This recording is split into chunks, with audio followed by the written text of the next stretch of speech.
Welcome everyone to Awesome Truth, a wrestling book club. I'm your host, Steve Semino, and with me as always is my co-host, Walt Schwenk. Hey, Walters. Hello, Steven. How's it going? My friend, it is going very well. We are back here on Awesome Truth, and we're talking about a book.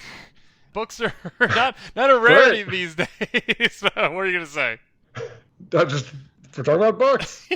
Book club. Well, books, I mean, biz a book club. Reading books, you know, we've read so many books. I mean, we'll talk a lot about it in this episode because this touches on many stories we've heard after hundreds of episodes or 100 plus of episodes. But we don't do books. You know, we like to mix it up a little bit now. We certainly expanded beyond books in the last couple of months, years. But this book, Walt, is an example of why I like doing this show and why we've kept doing this show. Because every now and then, I'd say once or twice a year, I feel like we find a new book, an unexpected book that tells a different sort of story, a different angle, a different viewpoint, and reinvigorates, at least for me, my love of wrestling books and my love of these stories and why I like talking to you about them. And of course, I'm referring to Dynamite and Davey, the explosive lives of the British Bulldogs.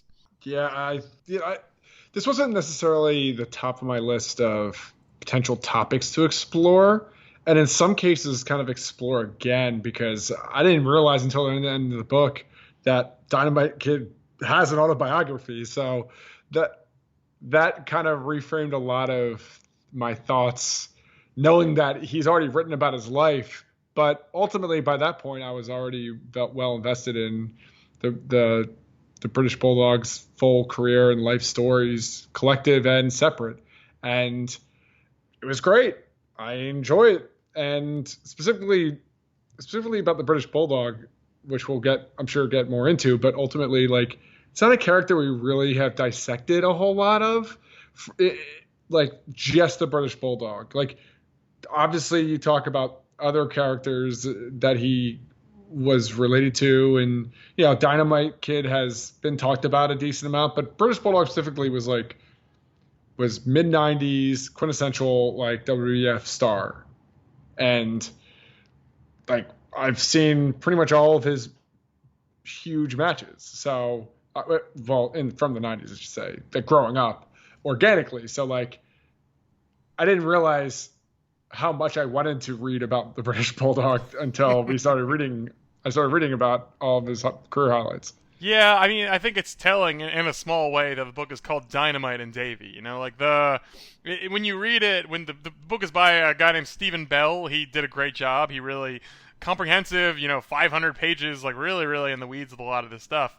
But the book is certainly Dynamite is the predominant story, like it's what you hear about, and in wrestling, it's certainly a dark side tale, which has been very prominent in the last couple of years in retellings. And as you sort of touched upon, these stories have been told, some of them have been told before, specifically in Hitman, a book we covered a very, very long time ago on this show, a book I called my favorite wrestling book of all time, and one that, is Bret Hart's autobiography, obviously, and that talks a lot about Dynamite and a lot about Davey. But to your point, those are really the only Davey stories we know. We've heard Owen's story a million times. We've heard Dynamite's is tied into the Benoit story, especially in Ring of Hell, a book that I believe you called your favorite wrestling book of all time. So we came at it from these different angles, versions of these stories. But Davey in particular is an underexplored guy, and like you said, he was around for so much of it. He missed the first Mania by a hair, and then was there for the next three, and then intermittently came back off and on for the next decade plus, and was around for a ton of big stuff, like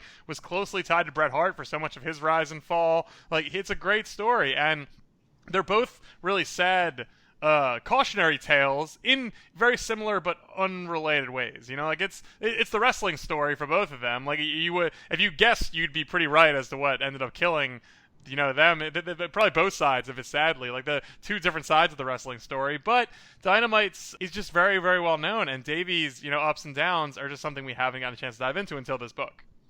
Yeah. This book, and this is more of an overarching statement, but like, I feel like this book is perfect for 2022. And when I say that, I mean, like, having read about Steven Regal and many other wrestlers throughout the years coming out detailing their stories in like history of addictions and battle with addiction. It's like, if I read this Bulldog story in 2005, there would be a lot less sympathy than I have for it in 2022. And I think the same goes with Dynamite Kid because, and they say this in this book, like, even his family, you've heard the stories, right? Like shotgun to his ex-wife's head and, all these like sadistic things. But then when you start to unwrap, like, yeah, this guy had horrible bouts of CTE and, and also he was like fiercely loyal in many ways. It's like, when you kind of really unwrap it with hindsight of reading it now, it's like, these people become a lot more sympathetic at the end of the day than if I read this 10 years ago.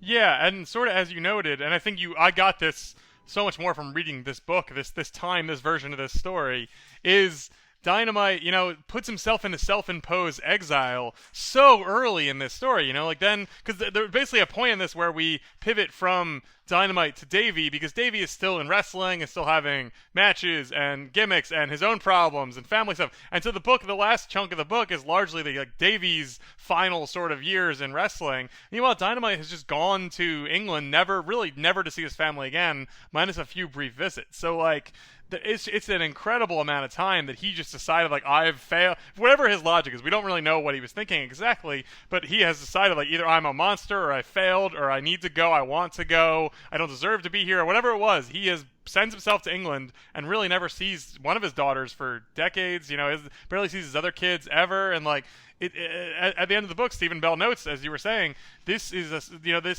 most family members feel like he's served his penance. He's paid his debts by what he's chosen to do there. I'm sure they still don't, love the guy, but they feel like the punishment is befits the crime, if not too much, for the fact that he just cut himself off from the world and sort of became an isolated loner and very sad man. Yeah, I mean, there is that obvious trajectory of the book where it's like it starts heavy Dynamite and then the balance tips in the favor of Davey, and then the last 30% of the book is all about Davey because Dynamite is just like a recluse and does not wrestle, so there's not a whole lot to talk about except for the fact that he died. Mm-hmm. But also like lost like the use of his limbs or his legs and just all a bevy of injuries and just like life, just his entire lifestyle was crippled. Not just his wrestling career, but I expected to just hear the same stories over and have the same kind of reaction to them that I always have. And admittedly, I never saw the Dark Side of the Ring episode on him.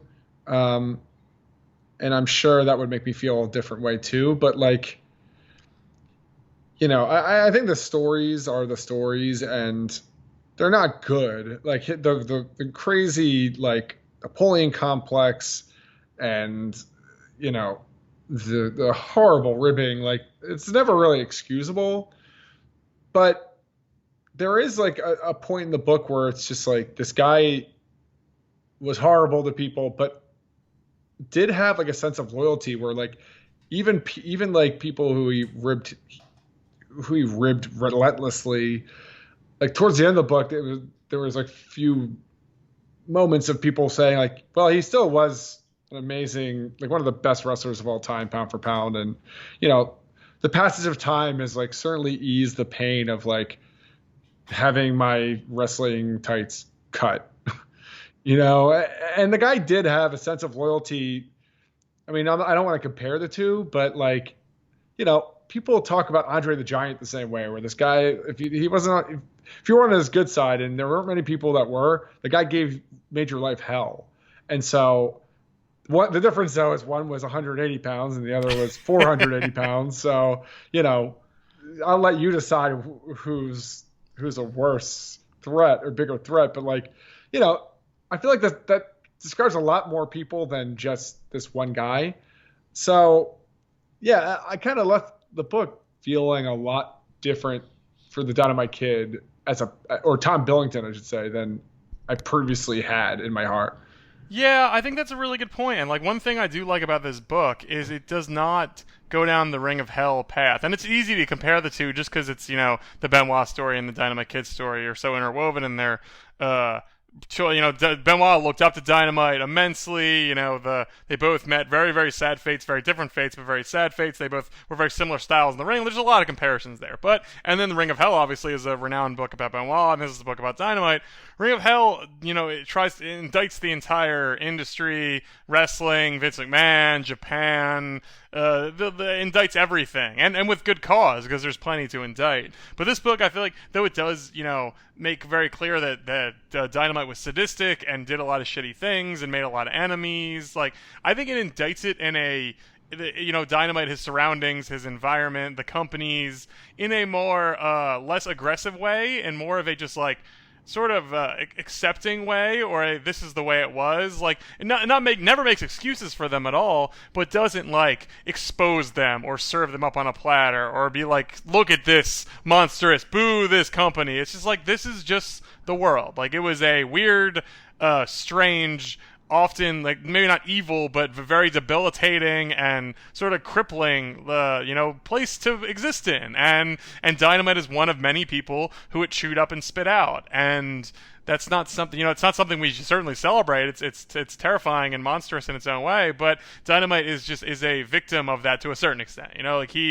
This is his trade. He chose to ply, and just even beyond Vince McMahon, everyone involved got what they could from him and moved on. And that's a very unfortunate tale and a disgusting tale and something worth being mad about. But it's also very sad. And I think this side here is just like, what a shame it is that this is how it worked out for these two guys who had so much promise, and then both of them, die by the time they're, one at 40 and one at 60. Yeah, and then, I don't know if this is an indictment on the guy or maybe it's just like the CTE talking, but like the guy was quoted, Dynamite Kid, that is, quoted throughout the decades since giving up an in-ring career, saying like, I wouldn't have traded it for anything. Like, yeah, I can't walk, but I regret nothing. It's like, damn, dude. And he had a lot of time to think about that too. He had nothing but time to sit there and ponder, and to have that be his continued viewpoint is very fascinating. But also too, it kind of begs to me that I beg the question, once I found out there was a Dynamite Kid autobiography. I guess we have to read it at some point. Probably. But another quick aside. But it also makes me believe, like, well, part of it's like, okay, well, if he already told a story, then like, what good is retelling it objectively 10 to 15, 20 years, however long it's been since his autobiography later? And it's just like, actually, there was a lot of value in an objective third party telling this because of that, what I just outlined for you. It's like, this guy is like who knows what psychological mental damage he went through with the way he took bumps and the way he treated his body. I mean, and using Benoit as like a comp, it's like, this is Benoit who didn't go down that route, but still suffered probably from the same mental ailments. Like, you know what? Maybe a firsthand accounting of his life told from him is not necessarily the best, like, presentation of facts for this guy's career. And so part of me wants to argue that, like, this book does serve a better purpose because it does outline everything in a way, with hindsight, removed from the situation, just presenting facts from third party and probably from his autobiography, and finding the truth somewhere between. But, so, it just made me think of that a lot, especially towards the end of this, when I was kind of having those differing thoughts and kind of sympathy for this character in person. Yeah, and you and I know as well as anybody does, possibly literally better than anyone, that first person, autobiographies by wrestlers are largely full of shit, so or misremembering at best and outright fabrications at worst. And like you said, that's just talking pure facts. That's not even talking about people's mindsets when they're writing the book, what they've been through, how it's shaped them mentally, physically, emotionally. Like Dynamite in particular is the chief example there of someone who's been warped by his decades in wrestling. So yeah, his autobiography, I'm sure it's an interesting read, and as you said, especially in tandem with something like this, where you're getting Dynamite's version, which I'd be curious to see what he says about all those things. But I do think after the fact, like it's with fresh eyes, a different mindset, and just the idea of like let's really sort of drill into who this guy was and sort of accept the world around him as what it is too. It's just it's that's not so much passing judgment as observing what happened and sort of not necessarily allowing you to make your own. It's not like he doesn't have his own opinion, Stephen Bell, that is, but it just doesn't. I just really appreciate that it didn't tell you what to think and feel. It didn't say like, didn't give you a moment to like gasp and go, oh, this is horrifying, drop my monocle fell in my tea. It's like, this is wrestling. If you know what wrestling is, you shouldn't be surprised by this, but you should want to know more about really what happened in those decades where they both were making it big and then falling apart. Yeah, and also kind of analyzing the British Bulldogs story too. I didn't realize he had all those rehab stints and addiction issues. I mean, I'm not surprised, but like, I don't think I ever knew that though. Did you know about it? I knew in between.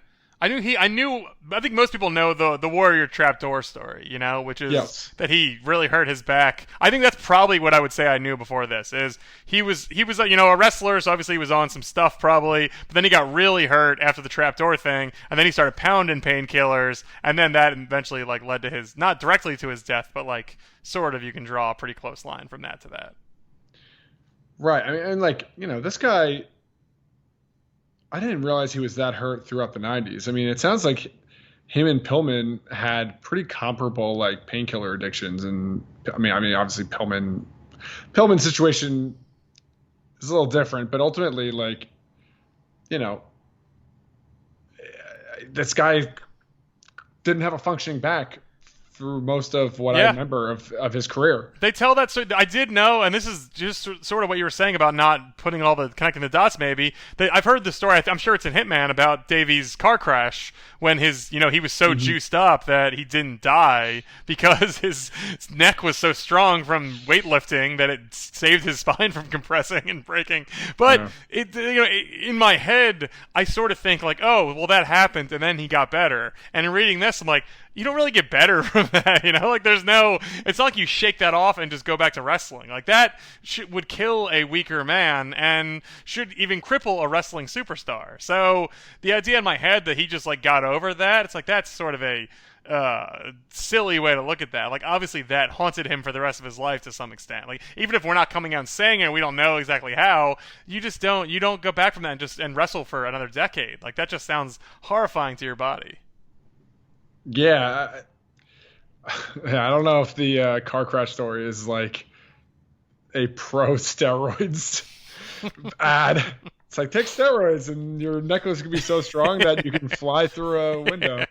Or no, he didn't even fly through the window. I think he just hit it really hard, right? Yeah, something like that. Either way, I mean, yeah, but it just seems like this guy is just wear and tear of wrestling and never stopping. It made me think a few things. It's like, Davey was not a small guy, and he was juiced to the gills. So like, if he's having back issues, like no one is safe. And look at today's wrestlers who are smaller, taking more bumps. Like, I don't know how everybody's not like that. Mm-hmm.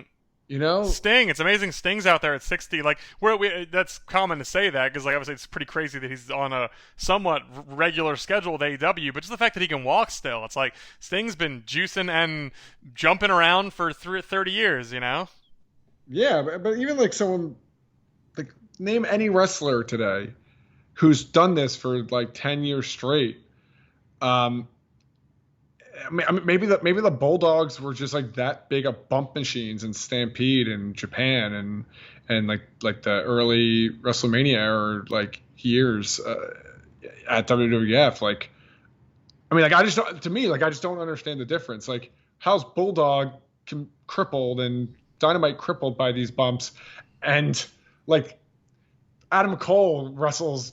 Well, he's injured right now, but like I'm just saying, like how's Adam Cole wrestling consistently for like decades without like a messed up back? Like like I just like my brain cannot connect those two dots. I have to think that it's and they touch on this in the book, is the schedule in the 80s. It must have been just absolute death for these guys, pun not intended, because like they're out there working 6 days a week, like and it's and the Bulldog, like you said, their style in particular, like that must be like, think about if you're in AEW right now, if you're Adam Cole and you're wrestling, you're working maybe twice a week, probably mostly once, like that's a big, even if you're having a 20-minute tough match, that's still so much better than working.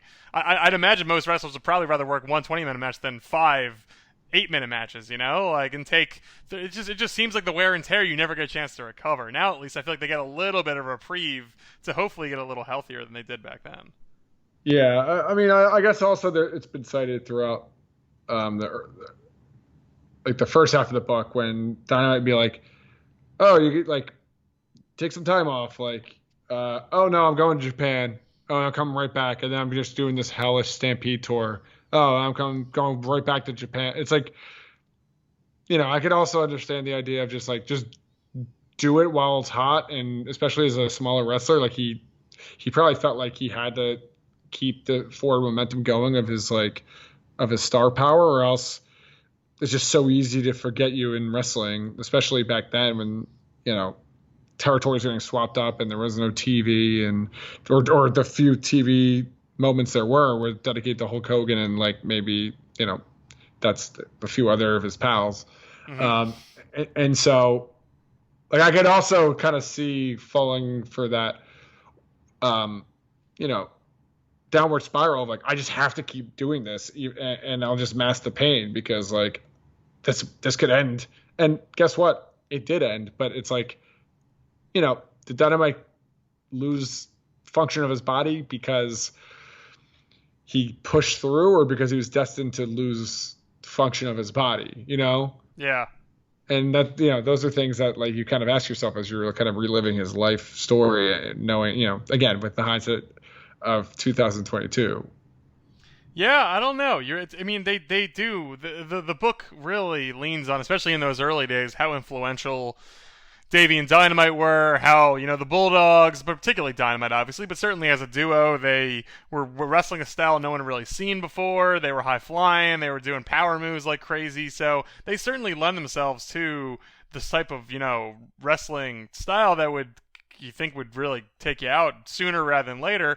But like you said, it's really hard to tell because they're not the only people to do it. There's been decades of people since then, and they all don't suffer the same fates. But one thing the book really reiterates to me is just, you touched on this a little bit, it's just you have to work, especially back in the old days. Like you said, if you're not on TV, everyone forgets you exist. Like now at least, you watch TV and you wonder, where is this guy? Where's Adam Cole? Oh, he's her. Like you just have access to this knowledge. Like if Dynamite had a 6-month barn burner tour through Stampede and then hurt his knee and was gone for 3 months, there's a very strong chance everyone in Japan would forget who he is, like he's just not there anymore. Like, oh, that wrestler we saw was great. Where'd he go? I don't know. Anyway, like there's just no way to keep track of that sort of stuff. Like it probably did feel like you disappeared from the face of the earth if you took a day off. And like I feel like that must have been a very serious threat, especially when you're that age. Like it just feels like the perfect storm. They were so young, like crazy young when you read the book. They were so successful. They were so beloved. They couldn't stop. They didn't feel like they had to stop because they were feeling great. And then they started doing drugs, and it just like unravels. So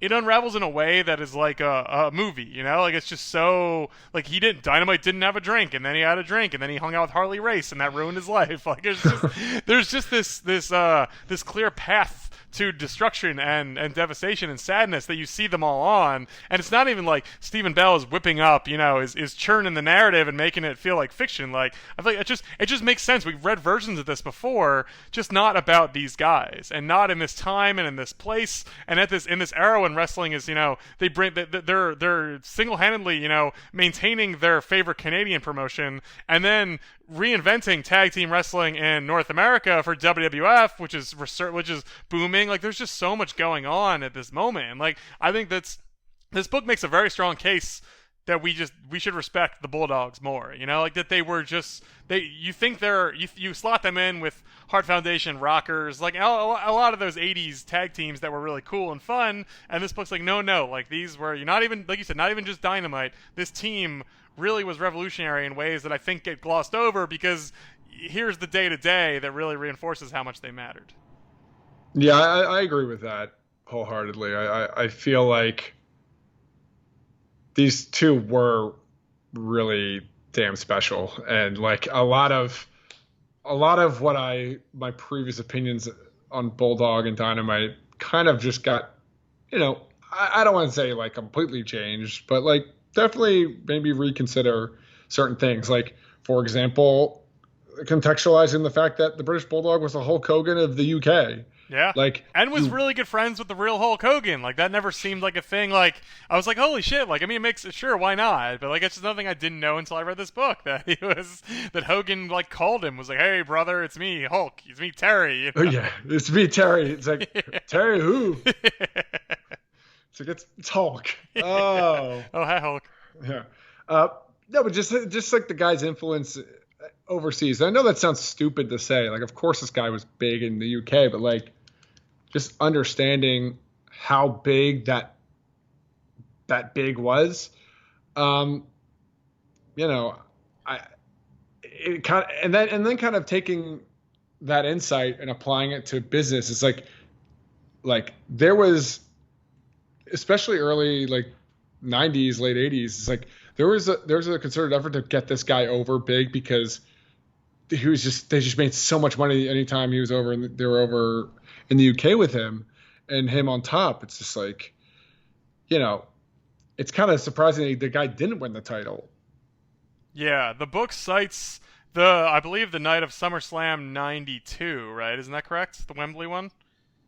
I mean, that one. That's yeah. No But they brand, cite. yeah. I was going to say specifically, they cite that they sold $1.5 million of British Bulldog merch, Right. which is Yeah. seems insane, but I have no reason to doubt Stephen Bell's research in that regard. Like, if Bulldog is as over as this book says he is, and I again have no reason to doubt that either. Like, sure, I believe that. Like, I believe everyone was insane for this guy, and what we hear so much, like in modern, like when Jinder Mahal won the title, for example, everyone's like, well, they want to make footholds in India, so they're giving Jinder the belt because he'll be good. Well, imagine their crowds when they go to India. And that always seems stupid for the real basic reason that no one likes Jinder Mahal anyway. And when you make him champion, everyone just goes, huh? And like, they've never spent the time to make him matter. So just giving him the belt doesn't elevate him to a level of importance. Like, he's just some jobber who got real swole, and then you gave him the belt, and then he's like it's just, I don't see any logic there that like the people in India are just like gonna love. Like, I'd be like, I love John Cena because he's a better wrestler. Like,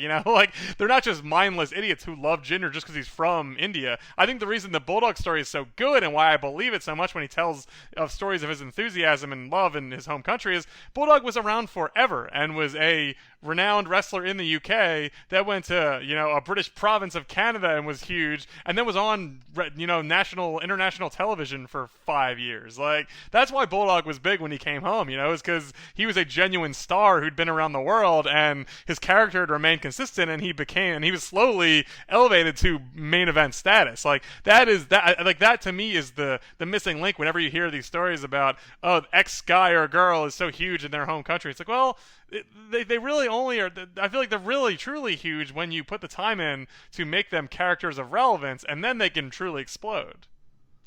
Yeah, and you put this guy. I mean, this guy collected a lot of like 4.5 star like classics, according to Dave Meltzer, that is. But like, he collected a lot of high tier level matches too throughout his career. So, and that all stems from his time working with Dynamite, but also like the Stampede influence. It seems like they produced a lot of really good workers, Bulldog being one of them. So, I think to that point too, like, I don't know how many like 5-star matches Jinder Mahal ever had, but yes. Which more or less just reinforces your point, really. Yeah. But you're right though. Like Bulldog was, I think that's another thing that we probably don't think about a ton too. Is like, I'd say by the time we started watching in like 95, 96, like he wasn't having barn burners, but obviously for the decade or so before that, he was a true, like a beloved wrestler who was the strong man of the tag team, but still had, like you said, his fair share of excellent matches. Like he wasn't just a pretty face and a big strong body. Like he had talent out there for sure. Oh, disagree. I think he had that match with Brett in December of '95. Do you remember this in your what's it called, In Your House Seasons Beatings? Probably. Did you watch this? I don't remember this pay-per-view at all. No, I bought it on VHS tape from Coliseum Video. I was like, were you just like, I need a wrestling tape, like I don't care what it is, and that was the one they had? No, that's exactly what happened. And then also his King of the Ring match with Shawn Michaels was like easily, I mean, like that should have been a 5-star in my mind as a 5-star. The match was so good. Okay. Except for the DQ. I think it was a DQ finish though. Yeah, well. No, was it? I can't remember. No, he did pin him. Sorry. Okay. Very yeah, well, match. I mean, that's fair. Like in my memory, I don't think of Bulldog as a great worker, but obviously there is many examples that prove me wrong, or my memory to be faulty at least, because he clearly was, and he never really reached that super main event style guy. But join the club. Like that's really not in that era in particular. Like the belt didn't move around a ton, so he had as much. He was as important as I think they make him out to be. Well, let's talk about this though. So then, what do you consider Bulldog's greatest? I mean, I already am in trouble halfway through that question because I already know what the answer is going to be. What, Bulldog's best match? Yeah. I mean, the SummerSlam match is the one I haven't seen that in a decade, but that's the one they talked about, and that's the one I think I sought out once YouTube became a thing, and once, it was very easy to find. I don't recall seeing it when I was a kid ever, but certainly as a teen and then an adult, I've seen it before, and it's very good. It's a great match. Like but I will say I think of that as a Brett match, And then we read Hitman, and Hitman tells the story of Davey going, "Oh, fuck, I forgot the match," and then Brett just walks him through every bit of the match. So in my head, I allot a lot of the credit for that match to Brett, which is, this book, I don't think they even tell that story, like, which is funny because Stephen Bell, like, obviously respects Hitman a lot, says it's his favorite wrestling book, like, but he doesn't, for whatever reason, and we can ask him this, hint at a future episode, he doesn't really talk about that as part of the match. He just says it was a classic match, everyone lost their minds, the UK fans loved it, Meltzer loved it, sold about, like, classic, deserves every bit of it, like, so, like, he doesn't even offer the classic version of that story, which is Bulldog didn't know what he was doing and Brett did the work. Like, I would imagine it's because Stephen Bell thinks Bulldog was the other guy in the ring. Like, I don't care who called the match. Like, I care who was in the ring having it. And in that sense, it was a guy versus a guy, and they both deserve credit. Yeah, I also think too that like that match was served by the fact that they were when they sold out Wembley Stadium. But I mean, to kind of like give the defense there, it's like, well, he sold out Wembley Stadium. Like the only reason they did that event was because Bulldog was so over at the time in the UK that they thought like, well, we could do DC, we could do like Florida, but like let's just give UK a shot, like and then like, to Vince's credit, he put them on last. Yep. For over like a bunch of fuck finishes early in the night. Yeah, that's a funny reminder too that card was absolutely terrible and the show was a mess. Yeah, that was a one show card, or sorry, a one match show card. Yeah, obviously, but yeah, I mean the other thing that comes to mind is obviously the Stampede match, the Calgary Stampede, which is a beloved match, and and right, but also that had the benefit of setting, where they were, the crowd and all that, but that's also that's sort of part and parcel of wrestling. Like, that's not a handicap you give matches. Like, that's just another ingredient that when the pieces all come together in that way, it's transcendent. Like, that's I don't punish the participants for taking advantage of where the match is happening. Right, yeah. I mean, but again though, but that's what makes a 4-star match or 5-star match is crowd and setting, and yeah, you can't control that. But again, the only reason they went to Calgary is because the Hart Foundation was so over at that time. And I mean, I assume they went to Calgary because of that. Otherwise, why the hell are you going to Calgary for a July pay-per-view? But yes, Yeah, the only thing I'll add is the fact that King of the Ring match I absolutely love, and that was in Milwaukee, I believe. So, Mm-hmm. you know, and it was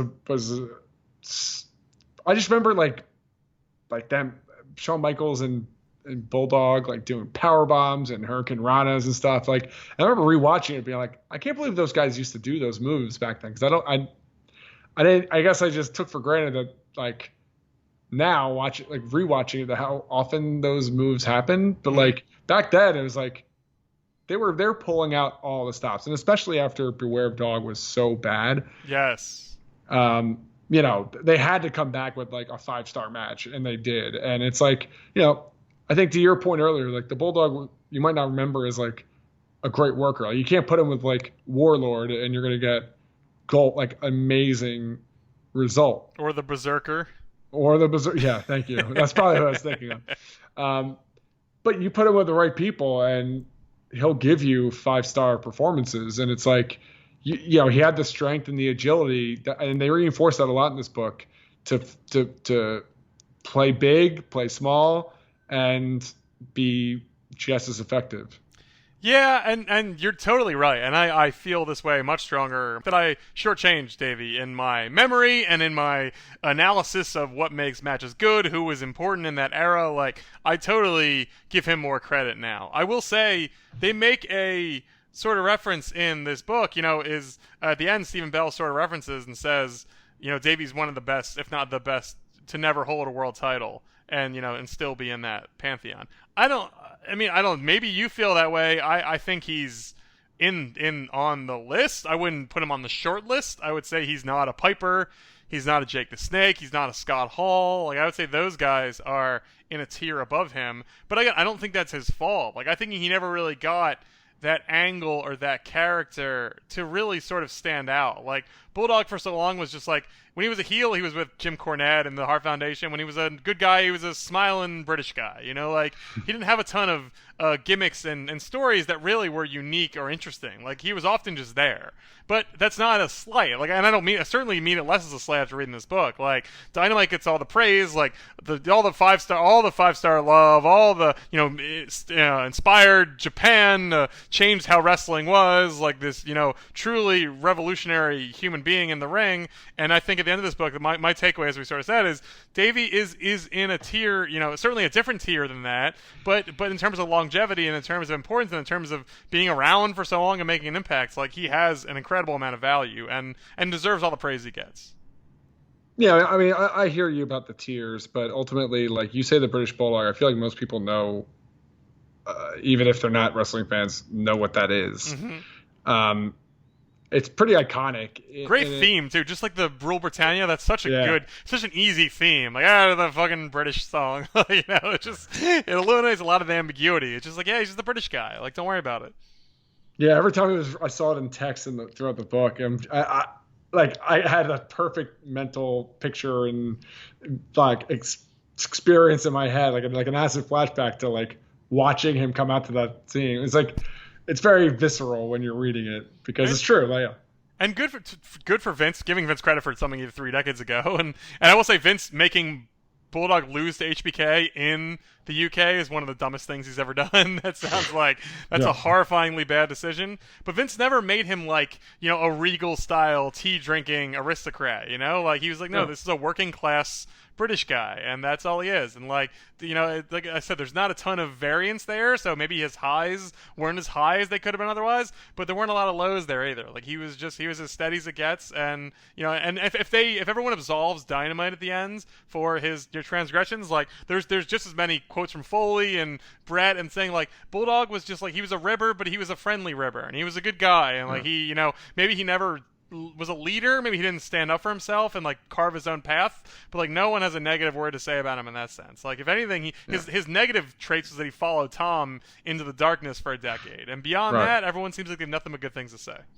And especially his Davey Boy's children speak very highly of him still to this day. And it's like, they didn't need hindsight to call him their father like the greatest dad, and I believe that. Yep, absolutely. It's a good book, Walt. I really enjoyed it. It was, as I noted earlier, called Dynamite and Davey, The Explosive Lives of the British Bulldogs. It's on all the places books are sold, and we highly recommend it. And, Walt, we're going to talk about this a little more, I think, as a little treat for the fans. This episode is a treat. The book is a treat. And there's another third treat coming in the next episode. We're going to have a very special guest talking about this book. I appreciate you outlining all those treats, so we keep track at home how many treats. If they want to, like, have an abacus or whatever, and they're pushing the dots over, like, 1 treat, 2 treat, like, we got a bunch of treats here. Yeah. This is going to be an interesting one to kind of dissect with the author himself. Yes.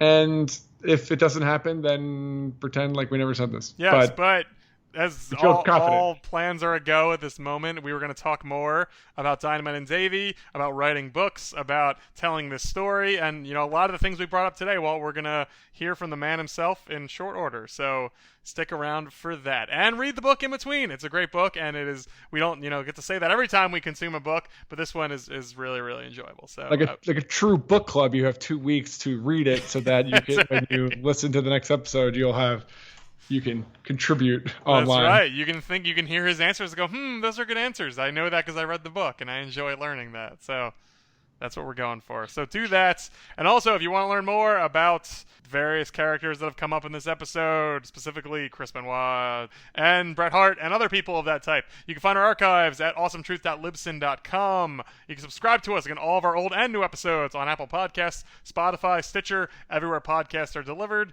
And you can follow us on Twitter and Instagram at awesometruthpod. Well, we will be back in 2 weeks. We'll be talking to Stephen Bell, and we'll be talking more about Dynamite and Davey. So I look forward to talking to you then. Yeah, same. I plan to probably regurgitate a lot of these. No, we'll come up with new material. Yes, plenty of new. Sure. Or we'll come up with answers to some of the random questions we set into the ether today. So either way, pretty good. Yeah, we're excited. Well, we're excited for that. Come back for that. Thank you so much for listening. And remember, the truth will set you free.